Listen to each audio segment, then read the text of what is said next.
says, what is up, everybody, and welcome to episode 44 of the J&J Dating Dynamics podcast. I'm number one J. Number two J, he's late, but fear not. While Jay Blaze may not be in the chat today, we do have a number two J. That is Jay Blaze is joining us today. Exactly. How are you, my friend? Doing well. And I just want to establish before Justin jumps on, we are now going to be assigning the number one J title, number two J, number whatever, based on who logs on first. So Justin That today, seems fair. 3J once he logs in, and that'll be that. So Seems everybody, fair. welcome to Von Miller's favorite new podcast. This is J&J Dating Dynamics, bringing you your weekly dose of everything your father should have taught you but didn't. And today we're going to talk about quite a few things. Actually, let me bring the banner up because I took it off for the intro. There we go. Today we're going to talk about the 2024 election, the gender gap in politics, why does it exist? But we are going to start with Kim Kardashian being named GQ's Man of the Year. And they tried to sidestep it by naming it Tycoon of the Year. But let's face it, GQ has gone fully woke, and I do have evidence to prove that, which we are going to look at here in just a minute as we continue to wait for Justin. Anyway, Jay Blaze, thank you for joining us. How you doing, my friend? Doing well. Nice. And I think GQ has gone woke because a lot of the magazine sales are women. So they're trying to get into that market.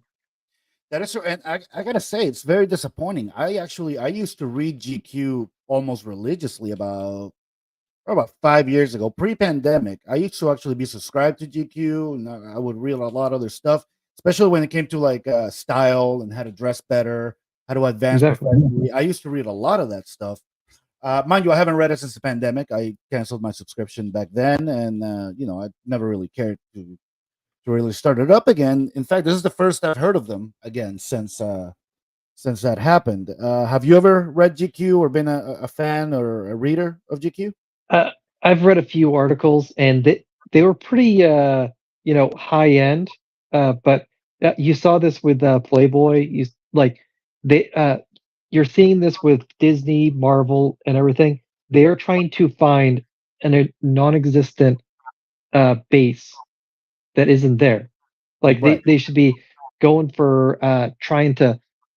I don't know where the guys are reading their stuff because I think most guys are on YouTube or watching or playing video games and stuff. So I don't know if the market's there for that. Yeah, But especially for a print yeah, magazine. yeah, These days. I will say to give Disney and / Marvel kind of a shout out here. Their CEO, I do watch CNBC, and I get a lot of my news from CNBC and Reuters and the AP. But I was watching, and they were showing part of a investor call that Bob Iger, the CEO of Disney, had with yeah. some investors, I saw that. and he did mention that they've been stuck in a cycle where their filmmakers are focusing more on pushing agendas rather than telling compelling stories. And he did mention that that's something he's no longer going to put up with. Well, So the problem with I was just going to say, so hopefully the agendas, they're still going to push their agenda, but hopefully that starts taking a back seat to good storytelling, which is what they've been missing. Go ahead. what the problem with Disney is they got rid of all their talent. So Mhm. I don't even know if they can turn around. And See. most women in Disney and Hollywood is in middle management is women, and Right. uh, their uh, their production costs have ballooned up to like 200 to 300 million because of the middle management. And you have they brought in a Not bunch of activist not women. only not only their middle management, but I think the men up the top, the money men, the people focused on the bottom line and profits, are much more concerned with making a high budget safe movie. By safe, I Yeah, mean whatever they think is going to make money or what's worked in the past, rather than pushing the envelope and continue to innovate, which is, at least with Marvel, that's what they did. When they first started with Phase One and Iron Man and all those movies up to Infinity War. I The Go ahead.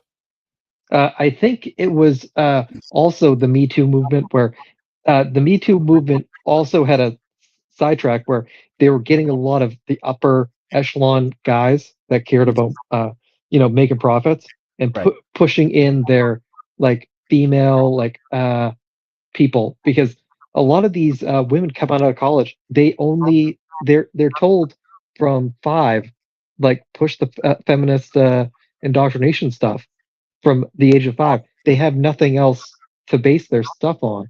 So Mhm. this is why you're seeing all this stuff pushing the Little same boys in message. school, little boys in school are taught that as well. By the way, they're Yeah. taught, you got to give women the advantage. They've been oppressed throughout all this narrative nonsense.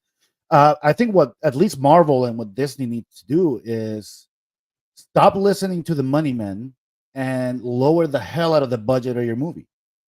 Instead of So making these movies 200, $300 million budgets, give them $75 million. Make them and innovate in order to tell a good story. we saw a movie that brought in women, and it was Barbie. But Yeah. there's also different demographics where they can bring in women. You saw Twilight. You had a basic Yeah. bitch where she had no personality, but you had a dangerous vampire, Right. good-looking vampire. Women eat that stuff up because they can see themselves as a woman, Right. because she has no personality. And then you had 50 Shades of Grey, Yeah. basic bitch with that was going after a smart, successful, dangerous, rich guy. Yeah. That's what Let me sells go to ahead. women. Let me go. Yeah, that does sell to women. Let me go ahead and bring in number 3J. Welcome, number 3J. By the way, Hold Justin, on. Just Hold sitting up. on No, no, the no, no, mute. no, no. I'm Don't not make being me mute you. introduced on my own. Okay, I just muted Justin. So Justin, I need you to sit down and listen for a minute. We have established this new rule. I don't. We have established a new rule on the podcast.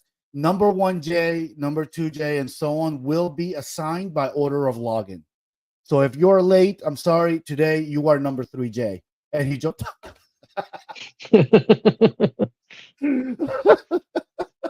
Justin, Salty. get your ass back in here, man. All right. It was a joke. He didn't get it. Uh, I'm sorry. That's hilarious. That's hilarious. Anyway, let's go back to Jay Blaze being Jay Blaze because that's who he is and he gets that respect. Justin, I'm sure we'll be back in here in a couple of seconds. But yeah, they need to understand demographics because they're not being told this stuff at No, all. All they're told is push the message, and you see this with GQ. Like, I guarantee they're not pushing articles garnered for women, and clearly not doing it for men. But it's just wild. And you have Kim Kardashian, who she had like a suit coat on with like Cheetos and stuff. So she's doing the whole Dylan Mulvaney where yeah. it's a Let caricature of a man. yeah, let me actually bring up the I want to wait back for Justin, but actually before we look at Kim Kardashian, let's look at GQ. Let's have a closer look at this. Yeah. Because their front page is ridiculous. You will see this. Because obviously I looked it up in order to get ready for the show. So let me bring up GQ, I guess GQ.com, whatever the hell the domain is.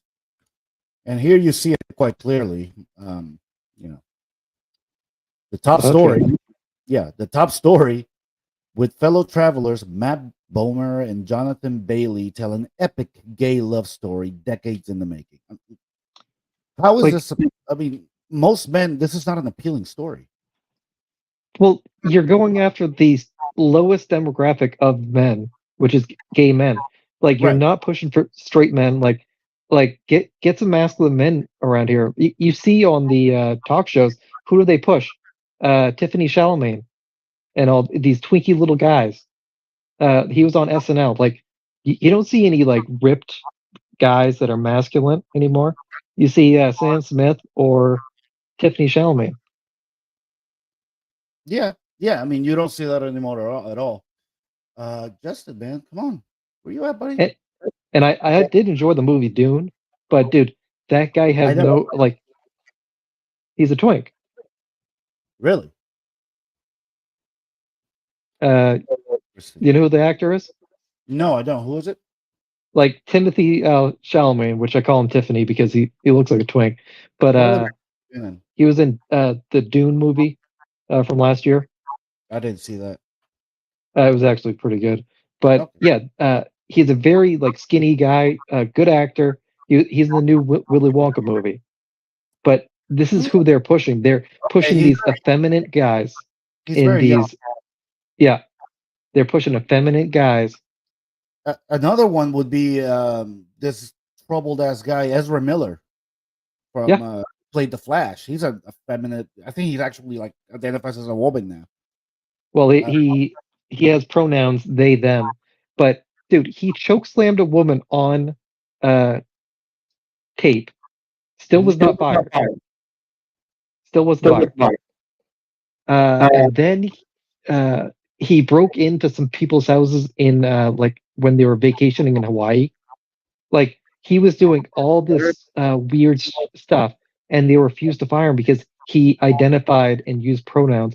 So he fit the what they wanted their like actor to be. Right. Yeah, That is crazy. but if that was Henry Cavill, like they disassociated with Henry Cavill, and he doesn't do anything. Like he's someone you can build a franchise around because he will never be in the news for anything other than like his acting work. Yeah. Let's look at But some he's of a these. masculine guy. Yeah, let's look at some of these or other stories here. See if anything jumps out. Best denim shirts. Okay, whatever. See, these are the types of stories that you're used to from GQ. You Yeah, know, things about style, how to dress, how to act. that's You know, relegated to the seventh page. yeah, exactly. This is now relegated to Like if they were gonna do a retraction, it'd be on the seventh page. yeah, exactly. They wouldn't put a retraction front and center, which is the way it should be. Yeah, Actually, let's look at this. Inside Men of the Year 2020. What the hell just happened? What is this? Okay, am I still sharing the proper screen? yeah. Yeah. Okay, that was weird. All right, let's see. Take me there. Let's see what this is. Okay, we're gonna share this tab instead. GQ Men of the Year 2023. Okay, let's see. We see John Legend there. Hmm. Dude, he is sold out completely. The Men of the Year Green Room. What the hell is who the hell whoever the hell Tyla is, and what the hell's Paris Hilton doing there? And Megan Thee Stallion. I don't get this. It's a like they are pushing a culture of death, and Of all course. these people push that. Oh, this is the red carpet thing. So they actually had an event for this. Okay. Oh, okay. That makes a little more sense, but okay. Okay, so this is inside the event. Got it. Okay, the 15 best dressed stars at GQ's Men. Is it just me or GQ magazine? They should be highlighting men. I Yeah. mean, what is this? Let's keep going. I'm sorry, GQ, you have lost me forever. This is pretty damn ridiculous. It's awful. Yeah. All right, so there she is. There's the Kim Kardashian. We should This is bring up the cover. yeah, she took up the cover. They named her Tycoon of the Year. Let's see, 20 years after the death of Robert Kardashian, Kim joins her mother and sisters to talk about how he continues to shape her life and work. Well, at least they're acknowledging the existence of her father, who, by But the way, was O.J. Simpson's lawyer and a very, very successful man in his own right. but really, And think about how she made her career. She made it off as a sex tape, right, and yeah, then no, she's absolutely. like, she told young women, and this is what in 2013. Hmm. She told these young women just make like filthy stuff on the internet, and you're gonna be like me. And 10 years later, we have OnlyFans. Actually, we had Exactly. 7 years after that, but Yeah. oh boy. Kim Kardashian, I'm So finally making Skims underwear for men. So Skims is her clothing company. Am I correct? yes. Okay. And I think she started the whole BBL stuff, just her being Yeah. one of the Yeah. people, and the lip injections. I think her sister started that. Hmm. So yeah, okay. Here's another cover for the Men of the Year. Now GQ does this. They've always done this where they put out their Men of the Year, and for this month, there's several different covers with several different people. But obviously, like you see it right here, Kim Kardashian is going to be front and center in all of these. You know. Yep. So there you go. What are these the Men of the Year? Oh, let me see. There's Tiffany Chalamet. Yeah, but that was okay. Which one is that? He This guy, right? literally looks like he has the dress on in the middle. Yeah. Oh, this guy. Yeah, the guy who has the red dress Oh, on. wow! Look at that. What a Jesus! What the hell is he wearing? But they're pushing him. He was on SNL a few weeks ago. They're pushing him hard because this is who they want the average man to be. You saw this with uh, who's the guy that singer that would wear dresses and stuff. Yeah, I remember that. I don't remember his Yeah, name. And you see, I think women, I think, are obviously complicit in this yeah. because you see, you saw it in the Miss Universe pageant. Let me stop sharing this real quick. You They saw this in lost a the Miss bunch of money. Universe. Yeah, I think they're going bankrupt. Yeah, They when the trans lady came out and started saying this is going to be about women for women with a trans woman at the top, all the women in the room got up and started cheering. I don't understand why women are endorsing this type of thing. Men, when we see things like this, we reject it automatically for the most part. You know, I'm sure because there's younger leftist, you know, hippie kids in New York who are going to accept it. But most men have an initial reaction of repulsion of what the hell's going on here? This is well, not right. This is wrong. this is why they're trying to push the new age man because men are the ones who revolt. Women just accept it because this is how they were raised. Like if a if a warring nation took over your country, the women would just submit because that's how they would survive. Right.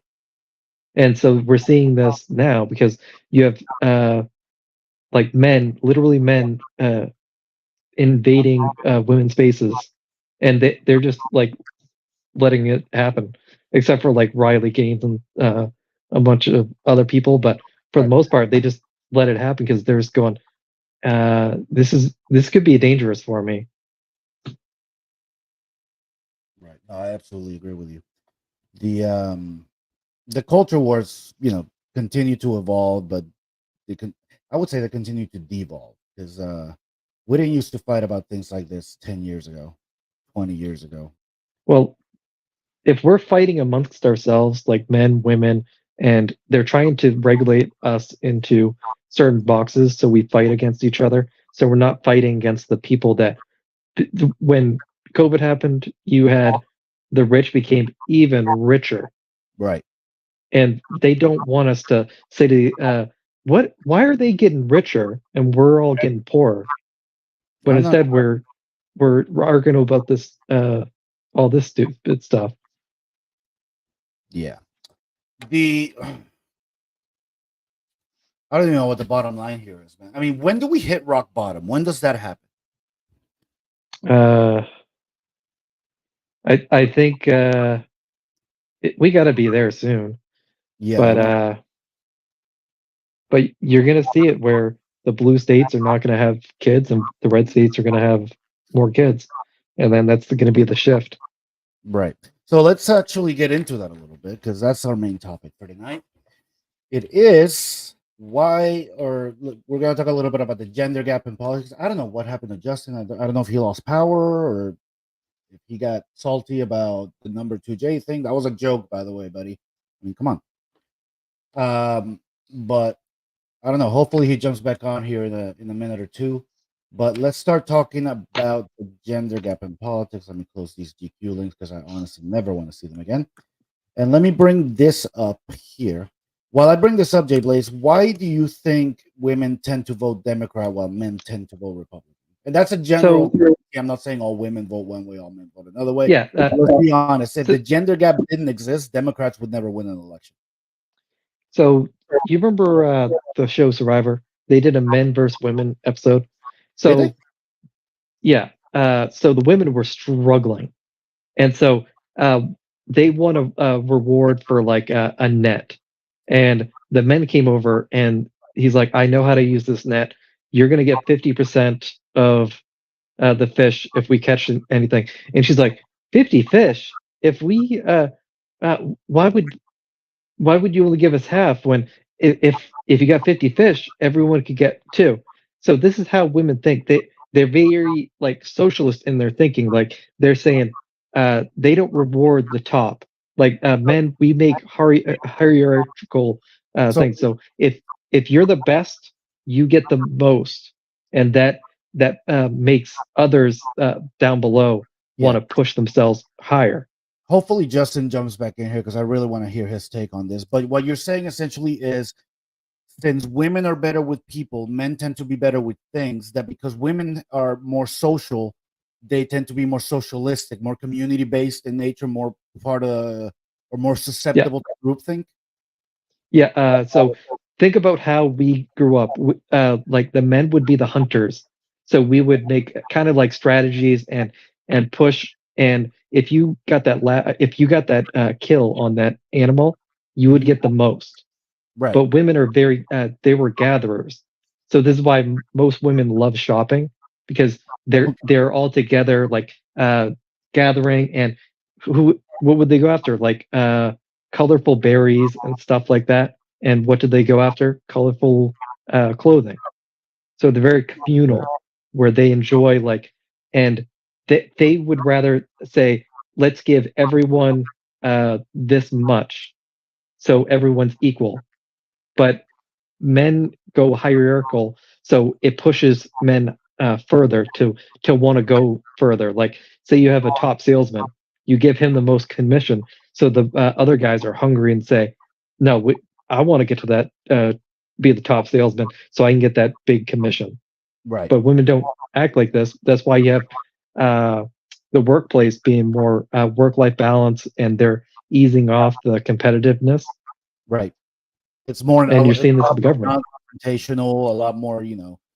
go along to get along, et cetera, et cetera. Yeah, I have noticed that in the corporate world. All right, so right here, just to I want to establish that this gender gap does exist, right? Yeah. So let me try to zoom in here, make this a little more visible.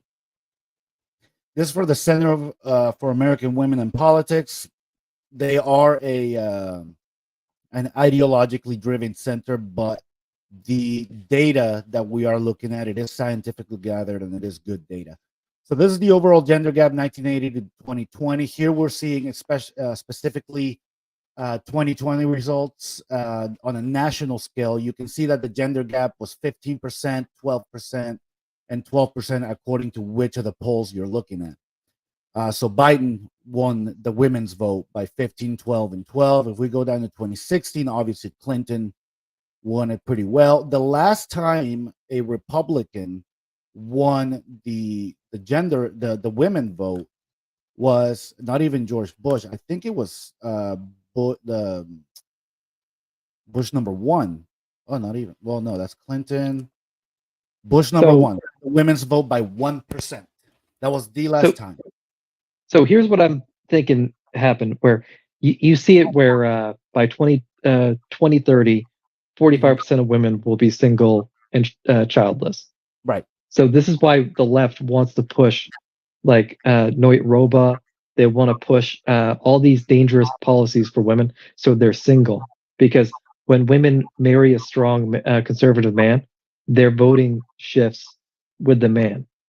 Yeah, and I think there's something conservatives and Republicans are drastically underestimating for the 2024 election, and that's the effect that the overturning of Roe v. Wade had on the motivation and the turnout efforts of the Democrat Party. I Like, think Democrats are going to come out in droves to vote in well, order to get Congress on the side of the Democrats so that they can establish a Roe v. Wade or an abortion permissible law through Congress. At which point the Supreme Court can barely do anything about it. Sorry, go ahead. well, 2020 was supposed to be a massive red wave, and because of the Noit Roba stuff, you had that not happen. Absolutely. And so, like, I don't think we'll see a big turnout because it's another election cycle away from that.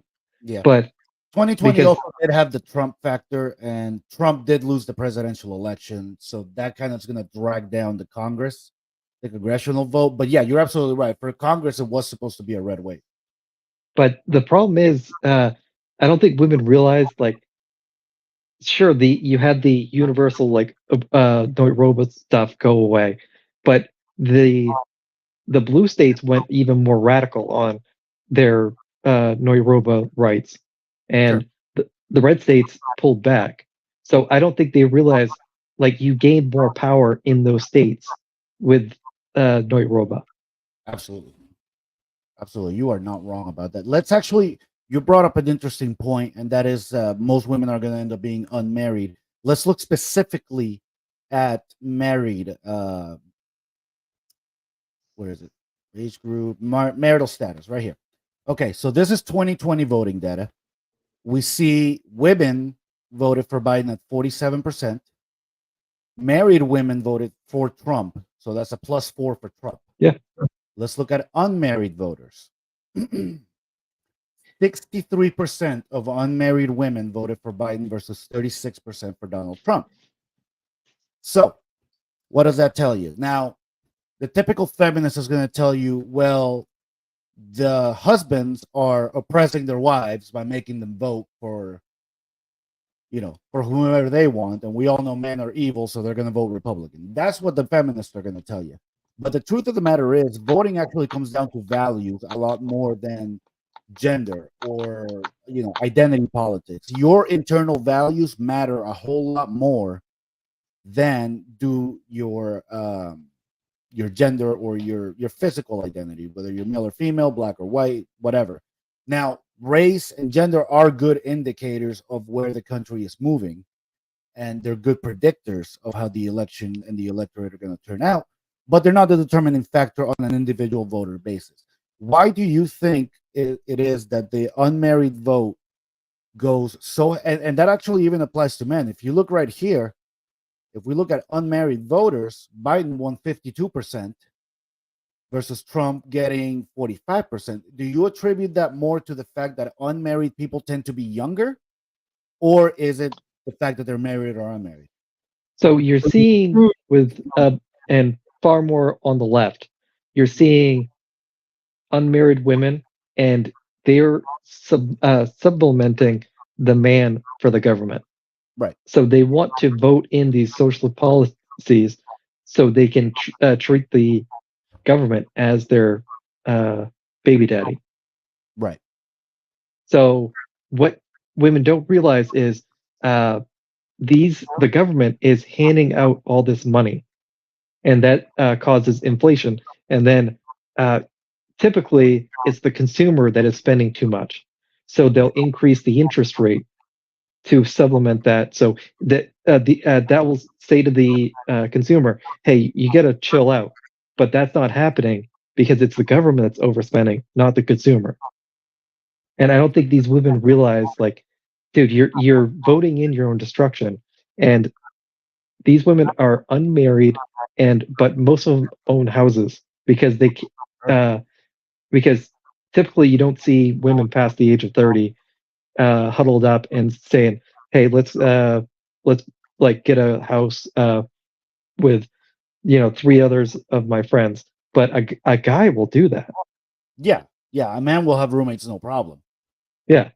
But if a woman's like post 30 and she wants to still have a kid, she's not gonna say, "Let me get three of my girlfriends Right. to go four ways on this house." Yeah. Let me bring up. So let's start looking at 2024. How do you see 2024 shaping out so far? So right now you have Now, Bi- hang on. We've had this conversations offline, you and me, and you don't think Biden's going to end up being the nominee for the Democrats, right?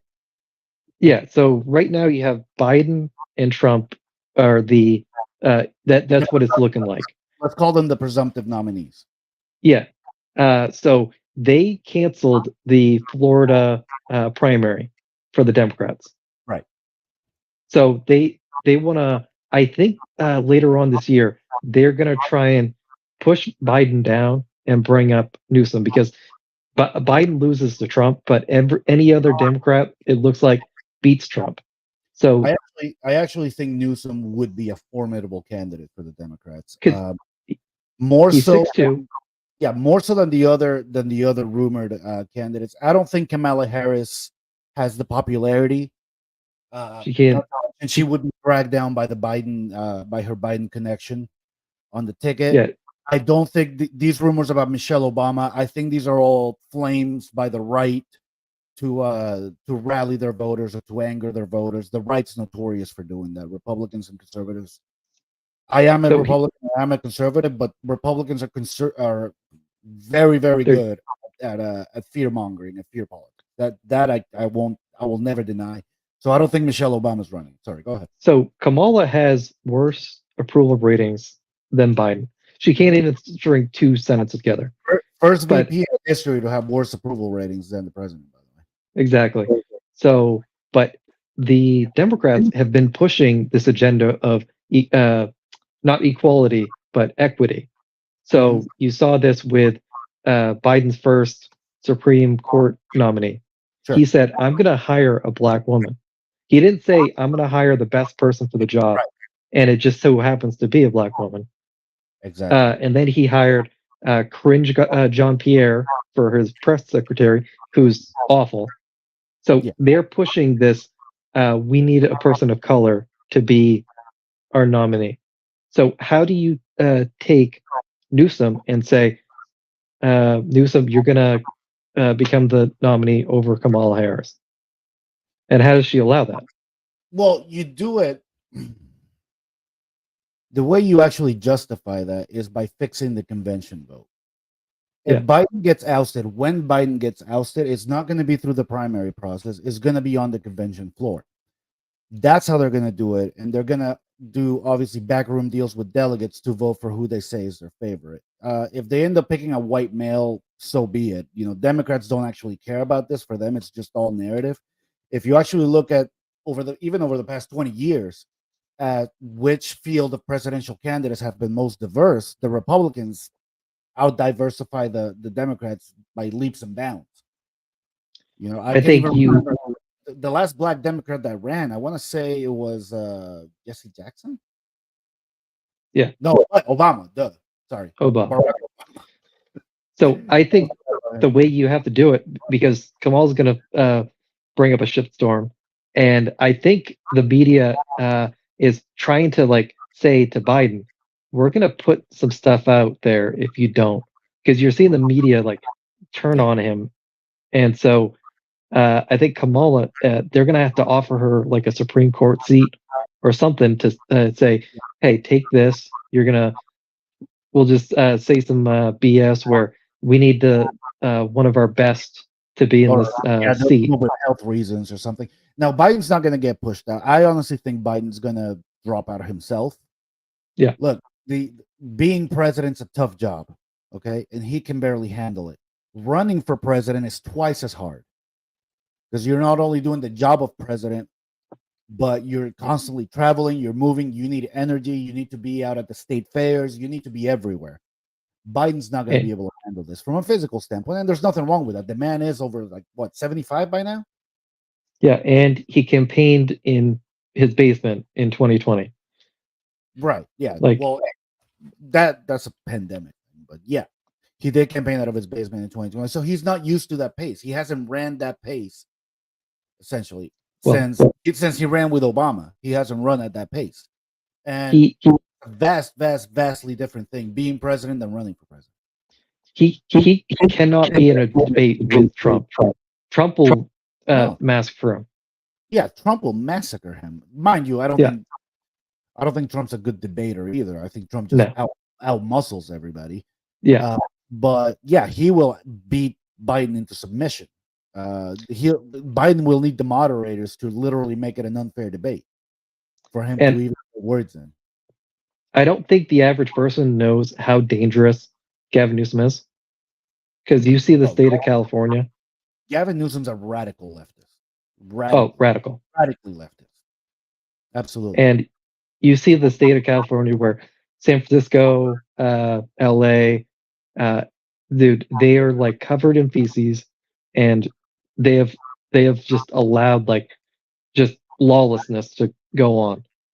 But Now, mind you, the average person, the state of California is going to be a very difficult state to run. I'll grant him that, but yeah, the level of ineptitude coming out of Sacramento is staggering. yeah. But the average person, like this is like lizard brain thinking. He's 6'5", and he's he's got a full head of hair, and he seems to be a good looking guy. But dude, he just looks like just numb. Yeah.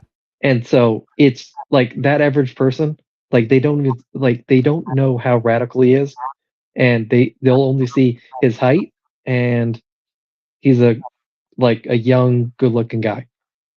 Yeah, unfortunately, voting is very, very superficial these days. See Barack Obama. Like I really want you remember Jesse doing all of this. the I wonder where he is. Kennedy versus Nixon. Nixon wiped the floor with Kennedy, but Kennedy was a good looking guy. So Exactly. That was the first televised debate, by the way. yeah. I'm texting Justin to see what's up. I need him in here. Right. I don't know what happened. All right, so let's move along here. Okay, so we talked a little bit about the Democrat. On the Republican side, it's going to be Trump unless the other candidates find a way to galvanize their voters and unify behind one candidate. Let's assume that happens. Who do you see as the most threatening to Donald Trump or to the Democrats? Well, I think the most threatening, like the one I don't want to be the nominee, is Nikki Haley. Why She not? went into she went into the war machine, like like in debt, dirt poor, and everything. She came out a multimillionaire. So I Right. think she's completely establishment, and she is pushing the war machine. Like she's a complete war hawk, and for some reason her approval ratings are going up. Yeah.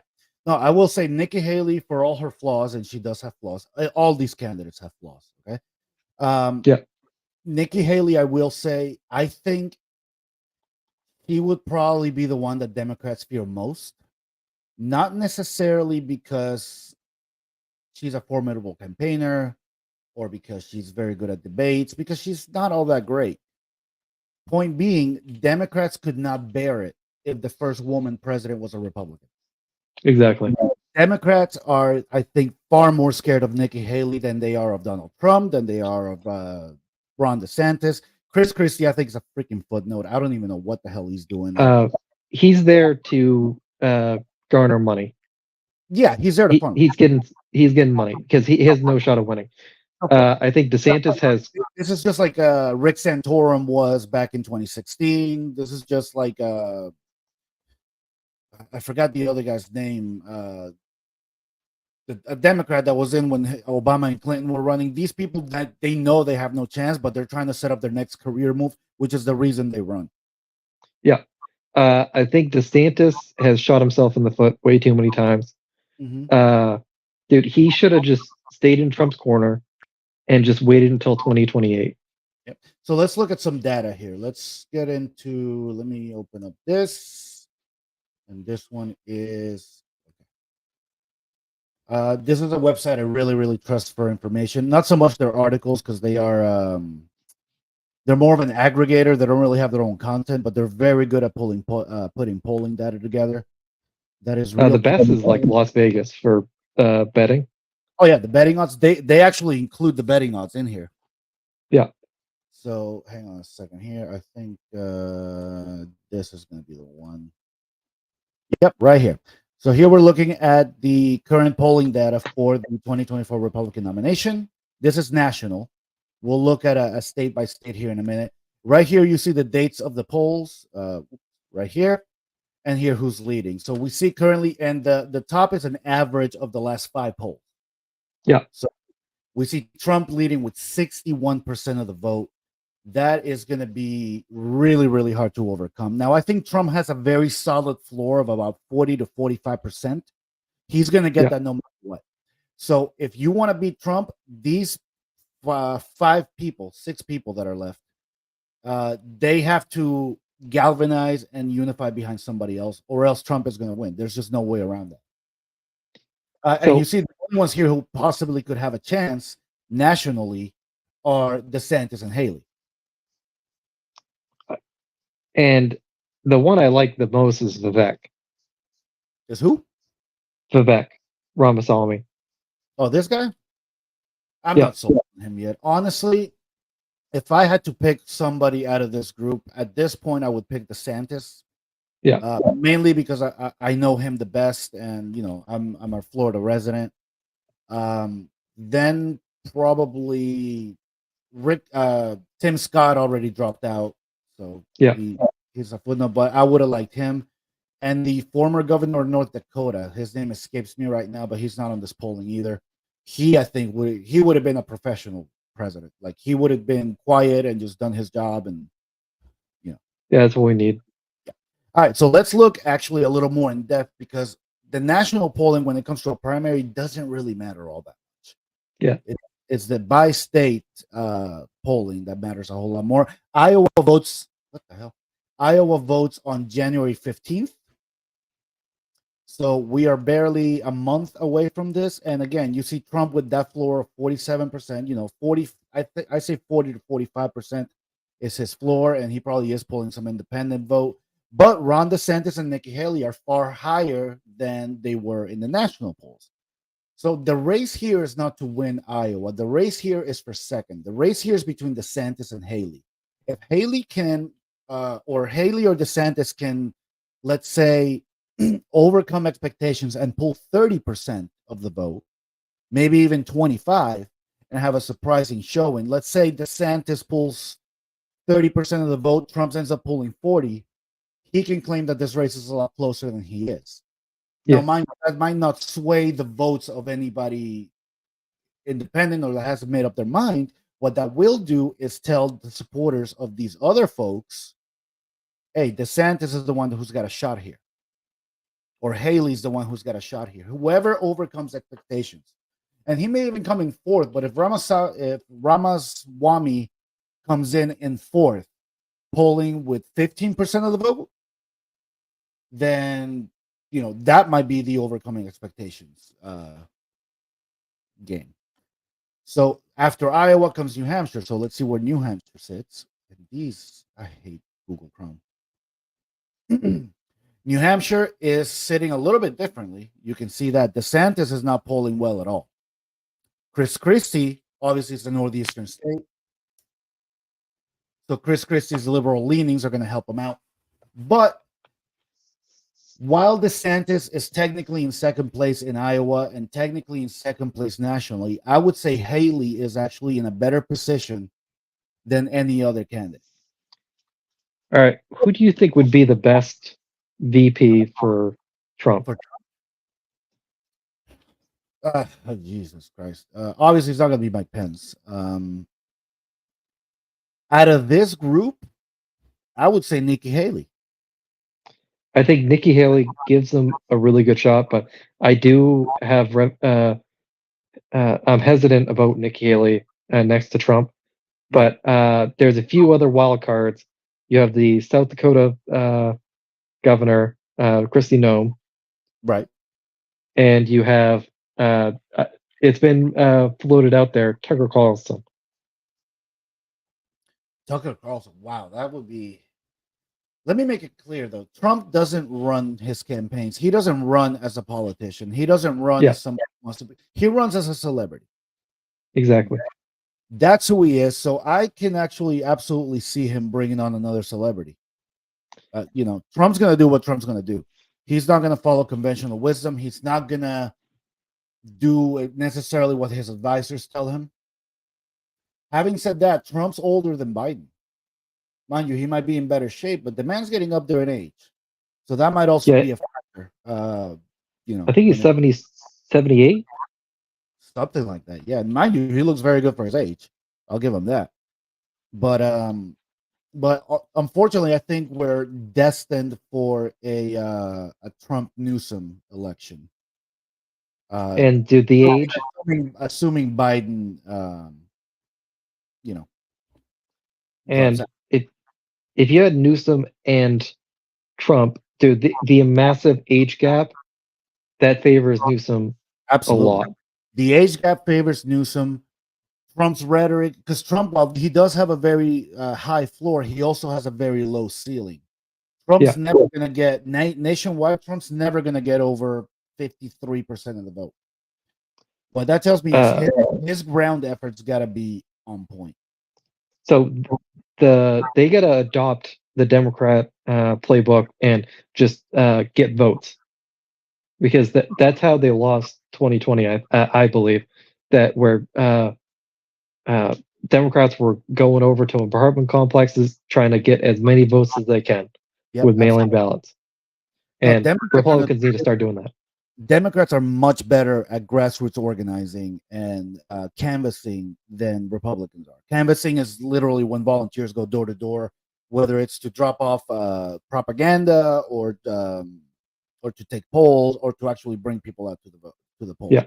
And Democrats are very, very good on their digital game as well. I remember I was working the 2012 election. I was working for the Romney campaign at the time, and part of my job on election day was to go around to polling places. And I remember the Obama campaign got so good at using mobile as a tool. That's the one place where Romney couldn't catch up. The So people were in line, right? And they were getting video text messages from Obama saying, "Hey, I know you're in a long line right now, but just please hold with us and, be patient. This is an important election, blah, blah, blah, blah, blah." So they were able to identify, geolocate, and immediately send people text messages of a pre-recorded video. It was incredible at the time. Mind you, this is 2012. This was 11 years ago. So it was so pretty incredible. I think they take advantage of young people's like naivety, where they say because most young people just want to do good, Yeah. and so they take advantage of that. And so you don't have to pay these interns. So you can just say, hey, if you want to win this, if you want to help us win this, hey, go to these apartment complexes. They don't have to pay them, and they're in an obligation to like do good for the party they believe will bring them like a great 4 years. Yeah. So yeah, they have them on that, Yeah. and most young people have they're the ones that usually have the cutting edge things. Hmm. So yeah, Yeah. No, the Democrats are notoriously good at, obviously, young voters are, overwhelmingly Democrat. There's yeah, that old saying: if you're young and you're a Republican, you don't have a heart. If you're old and you're a Democrat, you don't have a head. You don't have a brain. That's a exactly. political saying. Okay, so let's assume. Let me see what other things I have pulled up here. This is the Democrat nomination. Okay, this is polling on a Trump versus Biden race. Okay. Yeah. So right now, the average Trump has it. If it ends up being Trump Biden, the last poll does have Biden +1, but all of these are within the margin of error. So technically, it's really a dead heat. Right here, you can see a line. Trump has gained over the last few weeks, but this is going to fluctuate. 6 months or actually almost a year is literally a lifetime in political terms. So this is very, very much bound to change. Now, the there were other matchups here. Like they had matchups of Trump versus other candidates, etc. Let me see if I can find those really quickly. Let's go back home. Okay, so here we go. Jesus Christ. Sorry, the ads are real. What am I sharing right now? I don't even know. Oh, I'm not sharing anything. All right, give me one So second. we're seeing this with Biden, where he's trying to push the student forgiveness. Hmm. Like, and if they're getting all this money, Right. and I saw this in Tim Pool, wouldn't it be taken out of their tax return? So won't that hurt Biden next year? So wait, hang on. You're saying he's pushing student loan forgiveness, and so that will come out of So if they're young, giving them income right? by taking away the debt, Technically, and say, yeah, so say you're a person who is at a job and you're gonna get $3,000 of your tax return, yeah, but that they will. forgave eight grand of your student loan. Right, that now counts as taxable income. You're right. That's probably likely to happen, which So will they're hurt. Yeah, will hurt the pockets of young people. yeah, Dude, I do not know what happened to Justin. I need him in here, but hopefully everything's all right over there and nothing actually happened. And I hope he didn't get angry at our joke, but it was a who joke. knows? All right, so let me bring up this because it does have some interesting general election matchups. So let's go click that, that, click that. Share screen. Is it? No, that's New Hampshire. There we go. Okay, so here we see a lot of averages, right? So we see Yep. nationally GOP. We already saw this polling. Trump leading with 61%. Trump leading in Iowa with 47. DeSantis and Haley in almost what's a statistical dead heat. That's within the margin of error. But Haley much better positioned in New Hampshire. And Haley will more than likely the primary after New Hampshire is South Carolina. If Haley can manage to win South Carolina over Trump, and she does a good showing in Iowa and a good showing in New Hampshire, that could be a real challenge to Donald Trump. So Haley, I think, is much better positioned. Then we look at the Democrats. Obviously, Biden polling way ahead of everybody else. I don't even know who Williamson and Phillips are. Here are some general election matchups. We see the average Trump versus Biden. Trump has it by 2.1%. And right here, I said that the Democrats probably here fear Haley the most. You see the biggest spread here. Haley beats Biden by 4.8%. That's probably outside the margin of error for these polls.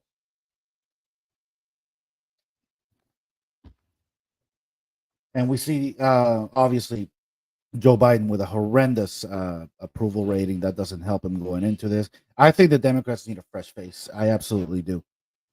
And here I are think the best averages that you mentioned earlier. yeah, Jay Blaze. So for president, Trump has the better odds of becoming president.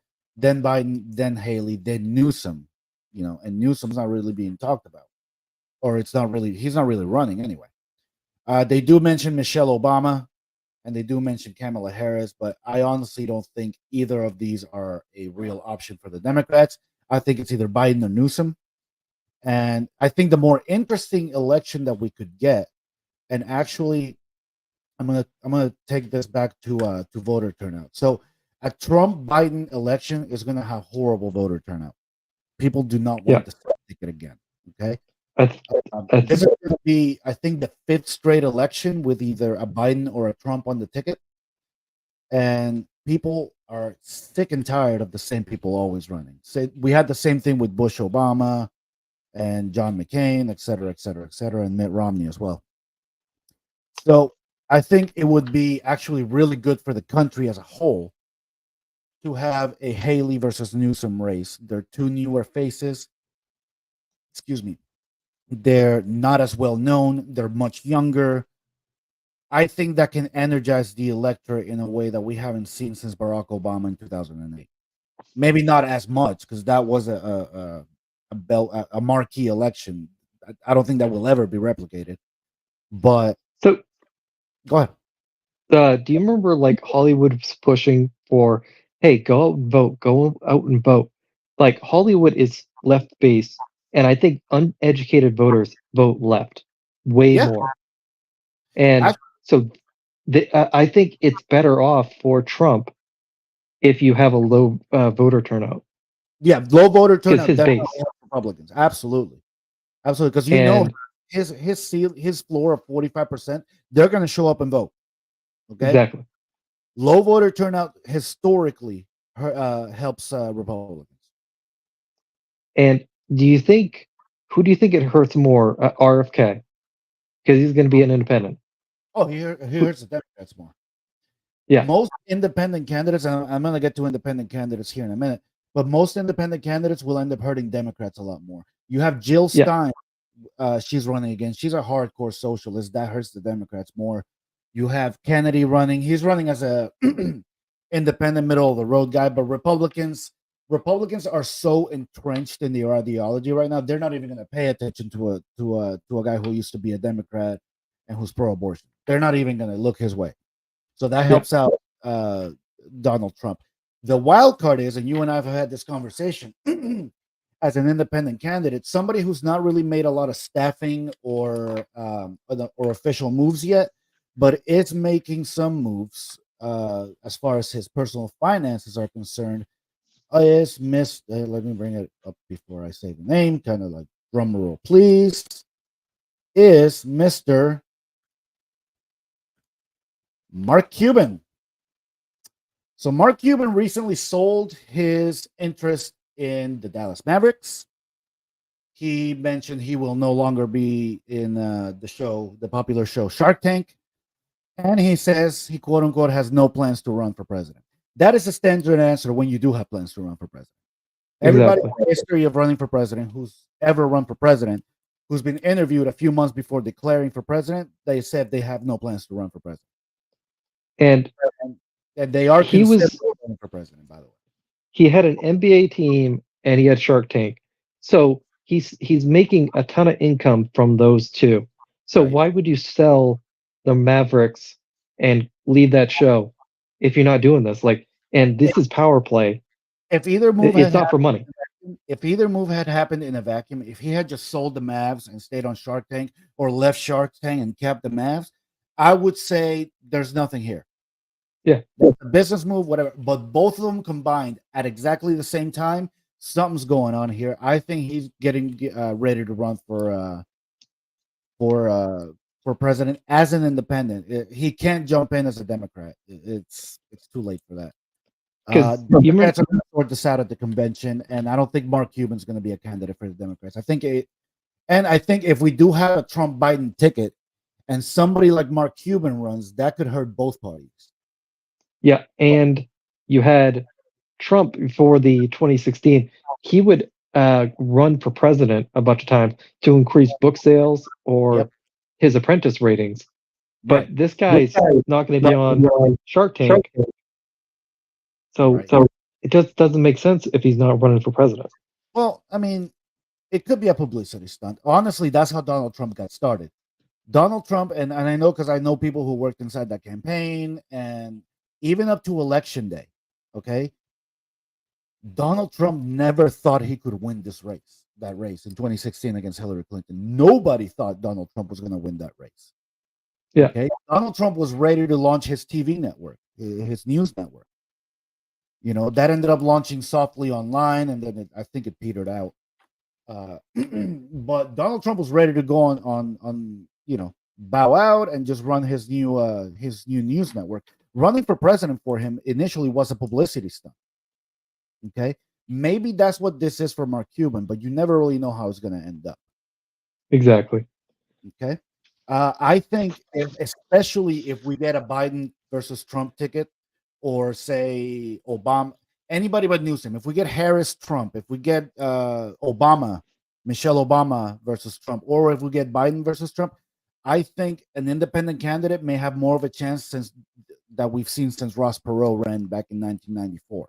Yeah, because no one likes Biden, and I think they like Trump a lot more, Mhm. seeing that his policies kept money in their pocket.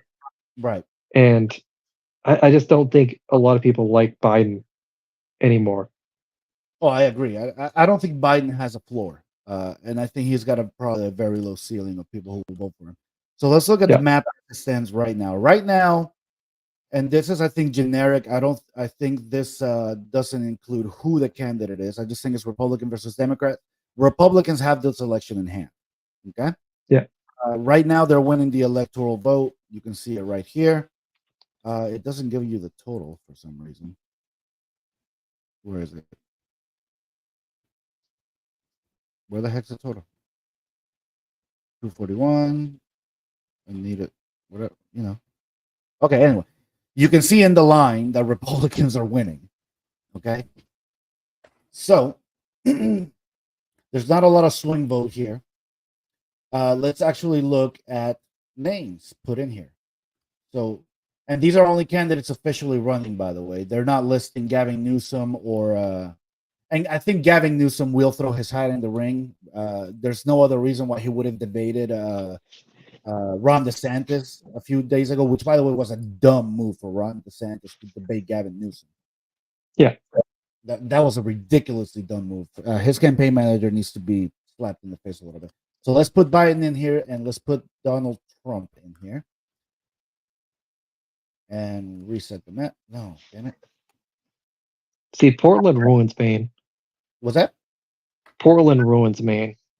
Most of these like big cities just ruin the Republicans. Right. And Okay. you could see because I think it was the Washington Post that is going. Their journalists are going on a walkout, 24-hour walkout, Okay. and I think the Washington Post is trying to consolidate their staffing Okay. to contractors and stuff so they can cheapen on that stuff.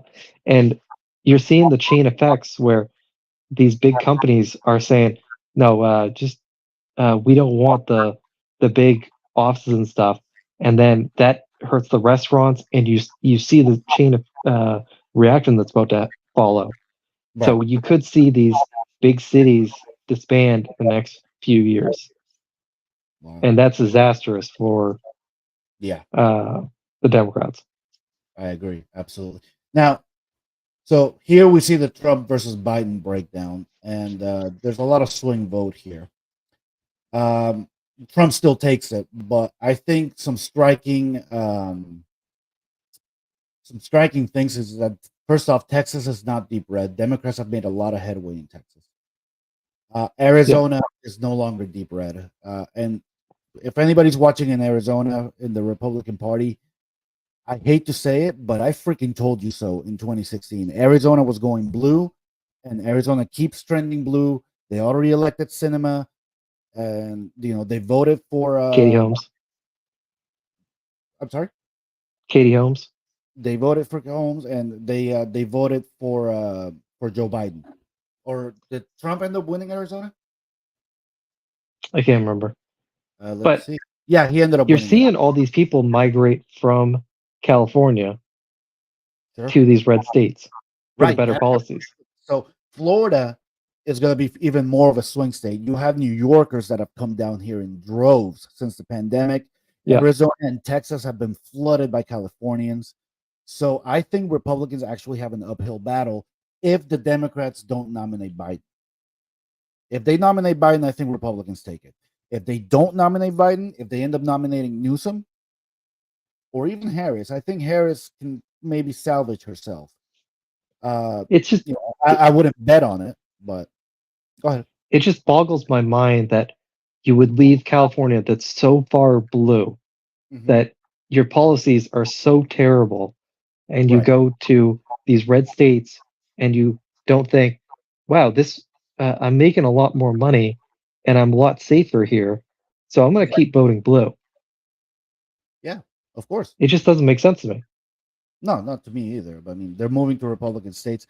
No, I'm not going to mention that. There's a very good Republican state that people don't really know that much about, and not many people are moving to. But I'm not going to say it because if I end up ever having to move out of Florida after it turns into California, then I don't want a bunch of people following. Exactly. So I think if Mark Cuban was to jump into this race, let's say it stays from Biden, I think it'd be very interesting to see what happens in Texas. Because Mark Cuban being a Texan actually helps the Democrats. Because the Democrats are very good. I actually think if Mark Cuban ran, that's the one independent candidate that would actually favor Democrats over Republicans. Because while he is very politically correct and he does subscribe to this, let's just call it political correctness, his very, very strong business acumen rivals that of Donald Trump's. In fact, I would say dwarfs it, because Donald Trump has, famously filed for bankruptcy many times. He's had some fraudulent businesses. Mark Cuban, as far as I know, is a clean businessman. Wait, am I Now, sure? do you think it hurts the Democrats if some of the more Democrat leaning people vote Mark Cuban, but Trump's base still votes for him in Texas? At that point, it depends on on the on the turnout. These things can be really hard to predict without knowing exactly what the turnout numbers are going to be. Um, but yeah, Trump. Look, the Trump 45% is going to vote for Trump, no matter who's in the Yeah, race. I don't care if it's Newsom. I don't care if it's Cuban. I don't care if it's Jesus Christ himself. Okay, his 45% is going to hold. The election is going to be won in the 10% of independents and undecided. That's where elections are always. That's where I think that Mark Cuban can have an impact, yeah, because a lot of Texans who aren't in the Trump 45% floor, a lot of those vote Republican simply because it's what their families has always taught them. That's how the old Southern Democrats used to vote. They voted Democrat because their family always voted Democrat. That's who they were. They identified with that. If Mark Cuban jumps into the race and it's Trump, Biden, Texas may go blue by virtue of those Republicans actually waking up and not voting for Trump and voting for Mark Cuban. Because Biden's going to have his floor too, and those people will show up. I think the Nairobi issue that's going to be what's going to push Democrats to the polls. It's not going to be their candidate. Okay, yeah. they're going to be going out to vote to get a Democrat so that they can solidify Roe versus Wade. That's their reason to vote this time around. Republicans, they're coming out for the economy. That's why they're Yeah, but coming out. wouldn't that push back on your rights, on their So, rights in the other states? how do you mean? If you push it back to Supreme Court, where they do a complete uh, bring back Roe versus Wade, wouldn't that push back the rights for the blue states? Not necessarily. See, I don't think they're aiming to do it through. Am I frozen, by the way? Yeah, Yeah, let me switch cameras here. I don't think they're gonna try to do it through the Supreme Court. I think they want to do it through Congress. And you well, can bet your ass next time they have a supermajority and the White House and Congress, they're gonna make abortion legal in the entire country. That I can guarantee you. And see, the thing here is that people don't realize Congress, while the Supreme Court can rule on whether or not a law that Congress passes is constitutional or not, Congress can control the scope of what the Supreme Court, the cases that the Supreme Court hears. So if Congress passes a law, excuse me, and somehow puts in there that it doesn't apply within the scope of the Supreme Court because it's a law that say that applies to state governments, and they can do that through the supremacy clause of the Constitution, then the Supreme Court has no standing to hear that case. see, I don't understand why keep pushing this issue so hard, because dude, they're literally rovering their base. It's a winner for them. That's why. Yeah, it's a winner, but Politics is a winner for Democrats. yeah, because they want to make these women as broken as possible. But if they keep rovering their kids, you have like this is why they're pushing leftist ideals in education so much. Yeah, no, I don't disagree with you. Yeah, I mean, it's a cycle Yeah, of diminishing returns, right? It's like a tax on cigarettes. You start taxing cigarettes at a higher rate, people are going to buy less cigarettes. You're going to get less tax revenue. That's just math. Let me move my camera a little bit here. All right. Okay, so bottom line is, I don't think we're going to get Donald Trump versus Joe Biden. I do yeah. think the Democrats are going to nominate somebody else at the convention. I don't think we're going to hear anything about that till then. Biden's going to win his primaries, et cetera, et cetera, et cetera. And then at the convention, something's going to happen where either Newsom or Harris or the rumors of Michelle Obama, which I don't believe, or Michelle Obama will take over the candidacy, and then we'll see who the vice president is. On the Have you, Republican side, they have to galvanize against Trump if they don't want Trump. And to me, the only candidate that really has a shot to do that is Nikki Haley. have you heard Tim Pool's theory on Newsom? No, I have not. So so probably like in March or April, you have Biden have a severe like stroke or heart attack on stage, and Newsom is like a couple feet away, and so you have Newsom cradling Biden's and saying, "Can we get a medic over here?" And so you have you have it where he saves the president, and then the president says, listen, I need to bow out. I'm going to hand the reins to Newsom, and you have the media Look, pushing the story. the Democrats are known for theatrics. That would be, I mean, I would see it for what it is. I hope most people would see it for what it is, but that would be a moment that would cement itself in American political history. Yeah, That the visual that could and the emotion that could garner out of Democrat voters could be staggering. Having said that, I don't know if they're up for that kind of theatrics. I think they'll just do it on the convention floor. I think they will do anything to win. Yeah, yeah, of course they will.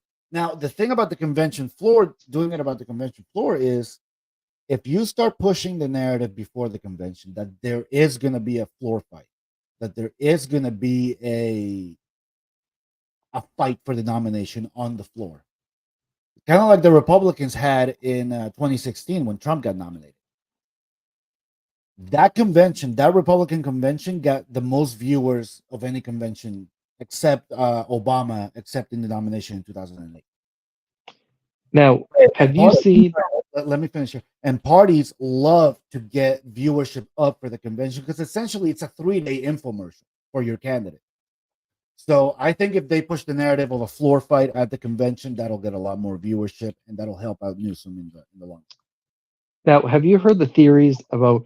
So you have Caitlin Clark, who's the Iowa basketball player for the women's college team.